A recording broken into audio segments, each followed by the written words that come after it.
Chapitre 19. Force dans les luttes. Première partie. Motif de confiance dans la tentation. Petit 1. Où étiez-vous, Seigneur? Saint Antoine le Grand, solitaire, ayant triomphé des démons qui le couvrirent de plaies, dit au Seigneur: Où étiez-vous, bon Jésus? Où étiez-vous? Pourquoi n'êtes-vous pas venu dès le commencement pour me guérir de mes blessures? Une voix répondit: Antoine, j'étais ici, et j'attendais la fin de ton combat. Mais voyant que tu as combattu courageusement et que tu as vaincu, je t'aiderai toujours et ferai voler ta réputation par tout le monde. Petit 2. Jésus, intimement présent dans l'âme qui est tentée. Après une des victoires remportées par Catherine de Sienne sur l'esprit impur, notre Seigneur lui apparut tel qu'il était sur la croix, lorsqu'avec son sang il nous ouvrit le ciel. Du haut de sa croix, il appela notre Vierge et lui dit: Ma fille, vois-tu combien j'ai souffert pour toi? Ne trouves-tu donc pas trop lourd d'avoir à souffrir pour moi? Puis il prit une autre forme pour s'approcher davantage de la sainte et la consoler. Il lui parlait doucement du triomphe qu'elle venait d'obtenir dans ce combat. Catherine, imitant Antoine, lui dit alors: Et où étiez-vous, mon Seigneur, quand mon cœur était tourmenté par tant de turpitude? J'étais dans ton cœur, répondit le Seigneur. Elle reprit: Seigneur, je ne doute nullement de votre vérité, et ne veux manquer en rien au respect dû à votre majesté. Mais comment puis-je croire que vous habitiez dans mon cœur, alors qu'il n'était rempli que de pensées immondes et honteuses? Ces pensées et tentations apportaient-elles à ton cœur joie ou tristesse, plaisir ou chagrin? Une tristesse et un chagrin sans bornes. Et qui donc causait en toi cette tristesse si ce n'est moi, qui me tenais caché au milieu de ton cœur? Sans ma présence, ces pensées auraient pénétré dans ta volonté, tu y aurais pris plaisir. Mais parce que j'étais là, elles déplaisaient à ton âme. Tu voulais alors chasser loin de toi ces imaginations, comme d'odieuses suggestions. Et comme tu ne le pouvais pas au gré de tes désirs, de là ta tristesse et ton chagrin. C'est moi qui faisais tout cela et qui défendais contre les ennemis ton cœur tout entier. Je me cachais à l'intérieur et je te laissais dans le trouble à l'extérieur, autant que cela pouvait être utile à ton salut. Le temps que j'avais fixé pour ce combat étant écoulé, j'ai laissé ma lumière rayonner jusqu'au dehors. Aussitôt, les ténèbres de l'enfer se sont évanouies et enfuies, car elles ne peuvent habiter avec la lumière. Ainsi donc, ma fille bien-aimée, parce que tu as fidèlement combattu, non par ta propre vertu, mais par la mienne, tu as mérité une augmentation de grâce. Jésus se montra un jour à la bienheureuse Crescenta Us, sur les branches d'un pommier violemment secoué par le vent. Il était calme et immobile, bien que les branches qui semblaient le porter se balançassent à droite et à gauche.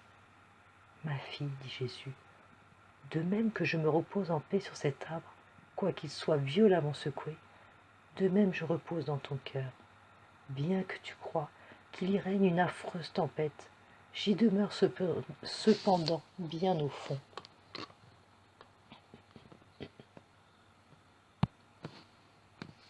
Petit 3. Si Jésus n'avait pas été là. Sainte Rose de Lima rencontra un jour sous un bosquet son éternel ennemi, transformé en cavalier jeune, élégant, qui la sollicitait au mal. Aussitôt Rose prit la fuite, se flagella jusqu'au sang, et se plaignit à son époux de ce qu'il avait permis qu'elle courût un aussi grand danger. Jésus, apparaissant sous une forme sensible, lui dit: Aurais-tu vaincu si je n'eusse été dans ton cœur? Je suis toujours avec toi, et ma grâce ne t'abandonne pas. Cesse donc de pleurer. Petit 4. L'ange fidèle soutient l'arme contre l'ange rebelle. Notre Seigneur vint consoler Marguerite Marie, en proie à une grande souffrance. Ma fille, ne t'afflige pas, car je veux te donner un gardien fidèle, qui t'accompagnera partout, t'assistera dans tous les besoins, et empêchera que ton ennemi prévale contre toi. Et toutes les fautes où il croira te faire tomber par ses suggestions tourneront à sa confusion. Petit 5. Dieu mesure l'épreuve aux forces de chacun. Je priais, dit sœur Mectide, pour une personne, afin que Dieu lui enlevât ses mouvements de la chair, qui ont lieu toutefois sans péché, quand il ne s'y joint pas de mauvaise volonté. Notre Seigneur me dit, « Tais-toi. Aimerais-tu mieux qu'un chevalier muni de toutes ses armes, bien instruit dans sa noble profession, doué d'une force virile et habile de ses mains, se montra insouciant de l'honneur de son maître et perdit avec sa solde les louanges que lui et son maître recevraient dans leur patrie? Mais si un homme sans expérience, qui par lâcheté n'a jamais pris part à un combat, veut entrer dans le tournoi des princes, il y perdra aussitôt la vie. Je dois donc ménager ce qui ferait facilement une chute. Je laisse seulement combattre avec les enfants, pour gagner en prix une couronne de fleurs. » Petit 6. Le tentateur n'a qu'un pouvoir borné, et de plus Dieu contient sa fureur. Un matin, après avoir nourri Bénigne par la Sainte Communion, le Seigneur lui déclara que le démon avait une rage horrible contre elle, et que pour mieux le confondre, il lui permettrait bientôt de tendre ses pièges et de l'attaquer furieusement. Mais ce doux sauveur Jésus ajouta, « Ne crains rien pourtant, ma fille, je viendrai à ton secours, et sois sûre qu'il n'est jamais permis à cet esprit malin d'atteindre à la suprême partie de l'âme. C'est ce qui redouble sa fureur, il bandera ses forces pour troubler ton imagination et pour nuire à ton corps. Mais en cela même je bornerai ses efforts, comme aussi ceux qu'il fera pour te susciter des contradictions de la part de toute créature et de toute espèce de peine, dont la suite et l'arrangement te causeront quelque ennui. Je te cacherai même le plaisir que je prendrai pour lors en te voyant combattre contre mon ennemi. Oui, Bénigne, en ce temps-là surtout, je serai incessamment en toi d'une façon singulière. Petit 7. C'est un mensonge de dire de ne pouvoir lutter. Je parlais un jour, raconte la bienheureuse Anne de Saint-Barthélemy, avec une personne extrêmement tentée. Mais elle ne croyait rien de ce que je lui disais. Faites au moins un petit effort sur vous-même pour croire que les mystères de notre foi sont véritables. Quoi que je fasse, reprit-elle, il m'est impossible de les admettre. J'allais la recommander à notre Seigneur qui me fit entendre ces paroles. Dis-lui que c'est un mensonge. Elle peut croire si elle veut. Elle a son libre arbitre. Le secours de ma grâce est plus fort que sa peine.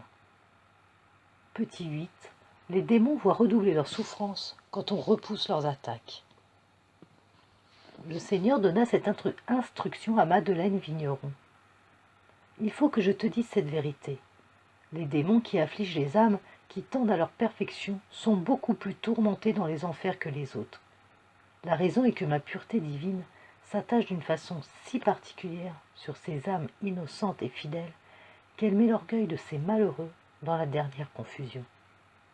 Voyant qu'une chétive créature leur tient tête et leur résiste courageusement, quoiqu'ils emploient toute leur force pour me réduire à néant en elle, qui plus est, autant de fois qu'ils la tourmentent, leur rage et leur désespoir augmentent excessivement, parce que par le moyen des souffrances dont ils prétendent l'accabler, je la rends plus pure et plus belle, je la fortifie pour les tourmenter encore davantage. Petit 9. L'amour fait accepter de bon cœur les tentations pourtant si pénibles. On lit dans les révélations de Sainte Brigitte cette instruction de notre Seigneur. Il est écrit que Jacob servit pour avoir Rachel comme épouse, et les jours lui semblaient courts en raison de l'amour qu'il lui portait. L'ardeur de son amour adoucissait ses peines. Pensant jouir du fruit de ses labeurs, il fut déçu. Et néanmoins, il ne cessa point de servir pour obtenir Rachel. L'amour ne se plaint jamais des difficultés jusqu'à ce qu'il ait acquis ce qu'il désire. Il en est de même dans les choses spirituelles. Ainsi, plusieurs, pour obtenir le ciel, travaillent généreusement, multipliant les prières et les bonnes œuvres. Mais hélas, quand ils pensent arriver au sommet d'une sublime contemplation, ils sont assaillis d'un monde de tentations importunes et d'une armée de tribulations. Alors, quand ils pensaient être parfaits, ils se trouvent en tout imparfaits. Et ce n'est pas merveille, car les tentations nous font voir clair en nous-mêmes, nous éprouvent et nous purifient. De là vient que ceux qui sont assaillis par les tentations au début deviennent plus tard solides dans leur dévotion. D'autres sont rudement tentés au milieu et à la fin. Ceux-là deviennent vigilants, ils ne présument jamais d'eux-mêmes et travaillent avec plus de courage. Ne t'étonne donc pas, ô ma fille, si les tentations croissent même en la vieillesse, car le diable ne dort jamais. La tentation est un moyen d'arriver à la perfection. Je t'en montre un double exemple. Un homme fut rudement tenté au commencement de sa conversion. Il persista, il profita, et il acquit ce qu'il désirait. Un autre, en sa vieillesse, a éprouvé de grandes tentations. Il en fut tellement obsédé qu'il oublia toutes les premières tentations. Mais comme il a suivi les conseils qu'on lui donna, comme il ne laissa point ses exercices, bien qu'il se sentît froid et lâche, il est néanmoins parvenu au comble de ses désirs et au repos de l'esprit. Une fois, la Sainte Vierge dit même à la Sainte: Tu admires pourquoi croissent en ta vieillesse les tentations que tu n'as eues ni en la jeunesse ni dans le mariage. Cela se fait afin que tu saches que tu n'es rien et que tu ne peux rien sans mon Fils. Et si mon Fils ne t'avait gardé, il n'y a péché dans lequel tu ne te fusses plongé. Petit 10. Parole rassurante du Sauveur. Sainte Véronique Giuliani dit au Seigneur: Seigneur, celui qui tient votre place veut que je vous demande de sa part si j'ai commis quelque faute mortelle contre la pureté. Et le Seigneur lui dit: Dis-lui que non, mais si je ne t'en avais préservé, tu en aurais commis d'innombrables. Et, continue la sainte, il me fit comprendre quels sont les défauts les plus graves et les fautes qui lui déplaisent beaucoup. Mais il me montra que pour faire un péché mortel, il faut en avoir la volonté en connaissant bien que c'est un péché grave. Or, tu craignais que ce fût péché, et si tu avais vu en cela un péché, tu ne l'aurais pas fait. Quant aux peines et regrets que tu as eus pendant tant d'années, je les ai permis pour te faire expier les fautes que tu as commises. Deuxième partie, utilité des tentations. Petit 11. La vraie vertu se manifeste dans les occasions. Parole du Père éternel à Sainte Catherine de Sienne. Tous les tyrans de la terre ne peuvent ôter la vertu d'une âme. Leur persécution, au contraire, la fortifie et l'augmente. Cette vertu, que mon amour a fait naître, s'éprouve et se développe dans les rapports avec le prochain. Car si elle ne se manifestait pas dans l'occasion, si elle ne répandait pas sa clarté sur les créatures, ce serait une preuve qu'elle ne viendrait pas de la vérité. La vertu ne peut être parfaite et utile que par l'intermédiaire du prochain. Petit 12. La patience dans les tentations assure la victoire. Les démons ne cessaient de tourmenter Catherine de Ragonigi contre la sainte vertu de pureté. La sainte triomphait toujours avec la grâce de son divin époux. Après une de ces victoires, notre Seigneur lui apparut accompagné de 24 compagnons, les uns anges, les autres apôtres et martyrs. La prenant par la main, il l'enleva de terre et lui dit: Que veux-tu de moi, mon épouse? Faites-moi la grâce, ô mon Jésus, pour votre honneur et pour votre gloire, de pouvoir surmonter tous les assauts de mes ennemis. Avec la patience, tu surmonteras tout. Et Jésus lui présenta une lourde croix. Petit 13. Le soldat doit combattre pour gagner ses grades. Pour préparer Marie-Joseph Cumy aux assauts du démon qui allait succéder à une période de calme et de consolation, une nuit le Seigneur lui dit: Viens, ma fiancée, repos et délice de mon cœur. Je veux agir avec toi comme un chef d'armée le fait avec ses soldats. Il les éprouve avant de les porter aux grades élevés. Quelques minutes après, les craintes et les angoisses envahissaient son cœur. Le combat recommençait. Elle sentait en elle, comme l'apôtre, tout le mal, quoiqu'elle ne le voulût pas, et le bien qu'elle désirait lui inspirait de vive répugnance. Petit 14. Chaque acte de repentir et de bons propos est un nouvel hommage à Dieu. Sainte Gertrude demandait au Seigneur d'être corrigée de l'habitude de dire ces paroles. Dieu le sait. Le Seigneur lui dit: Et pourquoi voudrais-tu me priver de cet honneur et perdre la récompense infinie que tu gagnes chaque fois que, reconnaissant ce défaut ou un autre, tu le proposes de l'éviter à l'avenir? Lorsque, pour mon amour, on s'efforce de vaincre ses défauts, on me témoigne autant de fidélité et d'honneur qu'on le ferait à son chef un soldat qui, en résistant courageusement aux ennemis dans un combat, les vaincrait et les abattrait par sa valeur et par la force de son bras. Petit 15. La tentation affermit l'âme dans l'humilité. La mère Clément, ayant eu à subir pendant plusieurs jours la fureur des démons tentateurs, se plaignait au Seigneur et réclamait son secours. Jésus l'assura qu'il lui donnerait un secours nouveau et lui dit que, puisqu'il l'avait armée pour la guerre, elle ne devait point craindre le combat. Qu'appréhendez-vous, ajouta-t-il. Votre volonté n'est point dans ces choses. Il vous est nécessaire d'être tenté pour vous affermir dans l'humilité. L'on ne me plaît pas moins dans ces peines que dans la jouissance de mes douceurs. Souvenez-vous des confusions de ma passion, et souffrez celles que vous portez à présent par hommage à celles que j'ai souffertes. Il lui ordonna ensuite de dire souvent les 2 premiers versets du psaume « Lauda Jérusalem », parce que son corps était plus fortifié que jamais par la protection qu'il venait de lui promettre. « Jérusalem, loue le Seigneur, loue ton Dieu, ô Sion, car il a consolidé les verrous de tes portes. » Petit 16. La tentation, même quand il s'ensuit quelques fautes légères, rend l'âme plus ardente à la lutte, plus pure, plus défiante d'elle-même. Nous tirons les paroles suivantes d'une instruction donnée par notre Seigneur à sainte Brigitte. Les justes et les parfaits peuvent faire quelques chutes, mais pour leur plus grande gloire et pour la plus grande confusion du diable. Car comme le soldat qui est légèrement frappé à la guerre est plus excité et plus animé contre ses ennemis, il en est de même de mes élus, qui s'excitent et s'encouragent davantage, étant importunés par les tentations diaboliques, au labeur spirituel de l'humilité, et s'efforcent d'autant plus d'acquérir la couronne de gloire. Sais-tu pourquoi, dit un jour Jésus à Bénignat, je permets tes si terribles tentations, pour te disposer à recevoir les plus grandes grâces.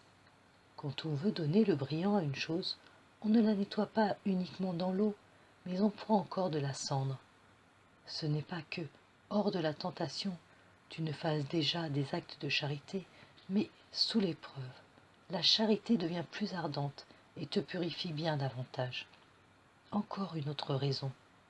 Quand l'âme est ainsi assaillie de tentation, elle se méfie d'elle-même et par suite se trouve dans une disposition que j'aime infiniment.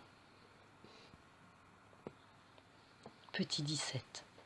L'âme, en luttant contre la tentation, se purifie des fautes qu'elle ignore. Gertrude priait le Seigneur pour une personne tentée. Elle reçut de lui cette réponse. C'est moi qui ai permis qu'elle éprouvât cette tentation, afin que, reconnaissant ce défaut en elle, en gémissant et cherchant à le vaincre sans y réussir, elle s'en humilie. Par là, ces autres défauts qu'elle ne voit pas seront en partie effacés à mes yeux. Ainsi, ceux qui, apercevant une tache plus apparente sur leurs mains, les lavent entièrement, enlèvent les autres taches qu'ils n'auraient certainement pas lavées si celles qu'ils voyaient ne les y avaient pas obligés. Petit 18. La tentation aide l'âme à mieux se connaître. Écoutons cet enseignement du Père éternel à sainte Catherine de Sienne.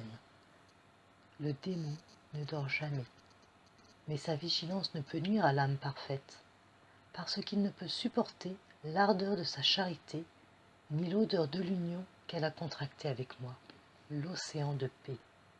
L'âme ne peut être trompée tant qu'elle est unie à moi. Le démon s'en éloigne, comme la mouche fuit la vapeur d'un vase qui bout sur le feu. Si le vase était tiède, la mouche ne la craindrait pas. Elle s'y arrêterait, quoique souvent elle y périsse, en y trouvant plus de chaleur qu'elle ne croyait. Il en arrive de même pour l'âme, qui n'est pas encore parvenue à l'état parfait. Le démon, parce qu'il la croit tiède, s'y présente avec beaucoup de tentations. Mais il y trouve une connaissance d'elle-même, une ferveur et une horreur des fautes qui lui résistent, et fixe la volonté dans la haine du péché et l'amour de la vertu. Que l'âme se réjouisse quand elle éprouve ces tentations, car c'est là le chemin pour arriver à ce doux et glorieux état. Je te l'ai dit, vous arriverez à la perfection par la connaissance et la haine de vous-même, et par la connaissance de ma bonté, Jamais l'âme ne se connaît aussi parfaitement qu'au moment de ses combats. Elle se connaît en se voyant dans des combats qu'elle ne peut éviter. Elle peut seulement y résister en refusant toujours son consentement, mais pas autrement. Elle peut alors comprendre qu'elle n'est pas, car si elle était quelque chose par elle-même, elle se délivrerait de cette tentation qui lui répugne. Elle s'humilie ainsi dans la connaissance d'elle-même, et avec la lumière de la sainte foi, elle court vers moi, le Dieu éternel, dont la bonté conserve sa volonté, dans la droiture et la justice, et lui permet de ne pas consentir dans ses nombreux combats aux misères qui la tourmentent. Petit 19. Les tentations des uns réparent les péchés des autres. La mère, Marie-Dominique Meuss, avait à subir de violentes tentations contre la pureté. Elles duraient depuis longtemps et lui causaient non seulement des peines cruelles, mais aussi d'horribles angoisses. Quand le divin Sauveur, pour la réconforter, lui dit un jour « Par ces combats infernaux, tes mérites seront extraordinairement accrus, et Dieu sera glorifié sans mesure. Offre ces peines intimes, si terribles à mon Père céleste, en réparation des nombreuses offenses qui lui sont faites sous ce rapport. Si les hommes n'étaient pas enfoncés aussi profondément dans ce vice, tu n'aurais pas tant à souffrir des esprits impurs. Quelque douloureux que soit ce combat, reste bien en paix. Il n'en demeurera pas la moindre poussière, ni sur ton corps, ni sur ton âme. » Alors, raconte la servante de Dieu, il me représenta mon âme sous la forme d'un vase de cristal tout pur et sans aucune tache. Vois, dit-il, mon enfant, l'image de ton âme. Regarde-la de tous côtés. Examine bien si tu peux découvrir quelque part que ce soit un peu de poussière ou la plus petite tache. Il en est de même de ton âme. Elle est pure et immaculée. Aucune tache ne l'a souillée. Mais, mon épouse et ma fille bien-aimée, il ne suffit pas que je t'aie de nouveau rassurée, je veux que tu découvres ton intérieur à ton Père spirituel, qui doit connaître tout ce qui se passe dans ton âme. Troisième partie. Conseil pour la tentation. Conseil de Jésus à l'âme tentée. Pour que les soldats méritent des grades élevés, ils doivent se montrer vaillants dans la lutte. Comment donc l'âme doit-elle s'y conduire?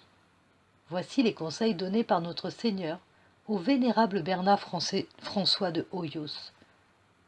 Dans les tentations, ne te montre jamais sans courage, car ton ennemi n'attend pas autre chose pour redoubler ses attaques. Quand il voudra t'empêcher de me recevoir dans la Sainte Eucharistie, demande à ton supérieur qu'il te donne l'ordre de communier et, bien que tu ne me sentes pas alors dans ton cœur, je suis là pour te fortifier et soutenir ton courage. Quand la partie inférieure est troublée par l'ennemi, ne te consume pas en efforts pour faire d'une manière sentie les actes contraires aux tentations. Fais-les doucement ou vocalement, car tu ne trouverais pas les sentiments que tu chercherais à avoir. Fais en sorte que la partie supérieure de ton âme demeure en moi, même quand tu ne sens rien. Dans les tentations honteuses, il ne faut qu'avoir patience, car si tu veux chercher ton refuge en moi, il te semblera que tu ne peux me trouver. Fais-le cependant, autant que ce te sera possible. Et quand cette tentation te laissera un peu plus de liberté, renouvelle le vœu de chasteté. Demande secours à moi et à ma mère, et fais tous les désaveux que tu pourras faire. Dans les assauts du désespoir, conduis-toi comme je viens de dire. Sois calme et patient pendant que l'attaque est la plus violente. Et ensuite, recours à moi et fais les actes contraires. Dans les tentations de blasphème, quand il te semble que tu t'élèves contre moi, ou ma mère, ou les saints, ne t'inquiète pas. Loin de m'offenser, tu m'es agréable, car tu t'efforces de résister à ce que l'ennemi te suggère. Mais prononce de bouche le contraire de ce que tu ressens. Bien qu'il te semble ne le faire que pour la forme, en réalité tu le fais de tout cœur. Dans tous ces combats, défie l'ennemi avec un grand courage et ne te trouble pas, car il n'attend que cela pour te persuader que tu as consenti et pour te porter au désespoir. Après que le Vénérable eut passé par de grandes tentations, il eut une vision de notre Seigneur, de sa sainte mère et de plusieurs saints. Et il entendit Jésus dire aux saints qui l'entournaient en le désignant: Je veux prendre cette âme pour épouse, car elle a combattu vaillamment et supporté avec constance les épreuves. Et je veux publier sa victoire devant mes saints, qui lui sont dévoués et qui l'ont assisté dans ses combats. Petit 21. L'âme devient forte par la prière. Mon cher maître d'école, écrit la sœur Mechtilde, m'a donné cette leçon. Je connais un ennemi qui a pour emploi d'arracher la vérité du cœur de l'homme. Si on ne le repousse pas, il met, avec le consentement du libre arbitre, la fausse sagesse dans le cœur de l'homme, et il lui fait dire: C'est ma nature d'être colère ou fragile. Ce n'est pas avec pareille raison que tu pourras t'excuser devant Dieu à ton honneur, car tu dois, avec le secours de la grâce, devenir douce, devenir force. Je n'ai pas la grâce, dis-tu? Eh bien, si tu n'as pas la grâce, tu dois invoquer le Dieu de grâce. Tu dois le supplier avec d'humbles larmes, une prière constante, un saint désir, et le ver de la colère mourra. Tu dois te donner à toi-même du courage. Alors, tu le laisseras vaincre par aucune épreuve pénible, qu'elle vienne de Dieu ou d'un autre, et le ver qui ronge le grain sera anéanti. 22. Ne point s'inquiéter d'être tenté. Pourquoi te troubles-tu et es-tu dans l'anxiété? Dit à sainte Brigitte notre Seigneur. Elle répondit: Parce que je suis grandement assaillie d'un monde de pensées inutiles, que je ne puis chasser, et je crains vos terribles jugements. Le Fils de Dieu repartit: Ce n'est que justice. Comme tu te plaisais auparavant aux affections mondaines contre ma volonté, de même maintenant je permets que diverses pensées t'importunent contre ta volonté. Mais modère tes craintes, et confie-toi fortement en moi. Ton Dieu, sachant d'une manière certaine que, quand la volonté ne prend point plaisir dans les pensées de péché, mais les repousse en les détestant, elles servent à l'âme de purification et de couronne. Le Sauveur dit à la Vierge de Côme: Ma Bénignat, tout mon travail en toi est de bien t'établir dans la paix. On ne peut croire combien la paix est nécessaire pour que Dieu puisse travailler une âme avec suite. Et le travail, quand il est fait avec suite, tu le sais, donne beaucoup plus. Ce n'est pas quand tu perds la paix que je ne sois plus en toi, mais je reste comme couvert, ma voix est comme étouffée. Petit 23. Ne pas faire cas du tentateur et de ses attaques. Sainte Véronique était en butte à des tentations qui lui causaient des peines atroces. Après la communion, Jésus lui apparut tout glorieux et lui dit: Je suis ton époux. Je te dis de ne pas faire cas de rien, quoi que fasse ton ennemi pour te troubler. Demeure en moi. Affermis-toi dans la conformité à mon vouloir divin et ne crains plus. Je suis pour toi. Que peux-tu désirer? Petit 24. Il faut garder la paix dans la tentation. Françoise de Bonnat était tourmentée par des représentations déshonnêtes qui lui causaient beaucoup de peine. Elle s'en plaignit amoureusement à notre Seigneur, lui disant: Hélas, mon Dieu, m'avez-vous abandonné?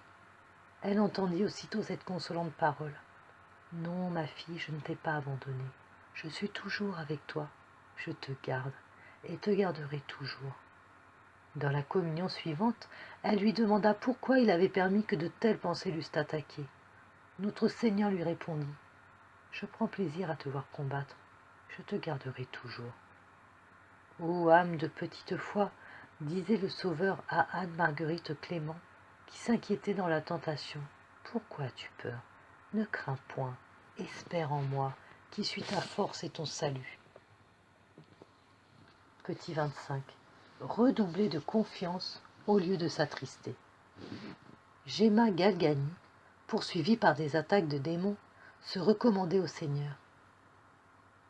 Pourquoi, ma fille, lui dit-il, au lieu de t'affliger de toutes ces vexations, n'accrois-tu pas ta confiance en moi? Humilie-toi sous ma main puissante, sans te laisser abattre par les tentations. Résiste toujours, sans te lasser jamais de repousser l'ennemi. Et, Si la tentation persévère, persévère aussi dans la résistance. La lutte te conduira à la victoire.